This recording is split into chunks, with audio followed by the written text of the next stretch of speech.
एका दिवसामध्ये जेवण किती वेळेला केलं पाहिजे, 24 तासामध्ये किती वेळेला जेवलं पाहिजे, तसं 2 जेवणामध्ये किती तासाचं अंतर कमीत कमी असलं पाहिजे आणि हे अत्यंत का आवश्यक असतं याच्याबद्दलची माहिती.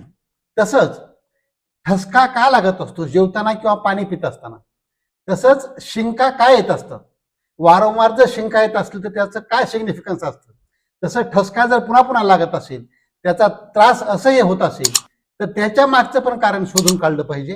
तर ही सर्व माहिती डॉक्टर राम जावळे या यूट्यूब चॅनलवर उपलब्ध आहे. त्याचे व्हिडिओ तिथे उपलब्ध आहेत, तर ते अवश्य पहा. आणि डॉक्टर राम जावळे हे चॅनल जर आजपर्यंत सबस्क्राईब केलं नसेल तर प्लीज सबस्क्राईब करायला विसरू नका.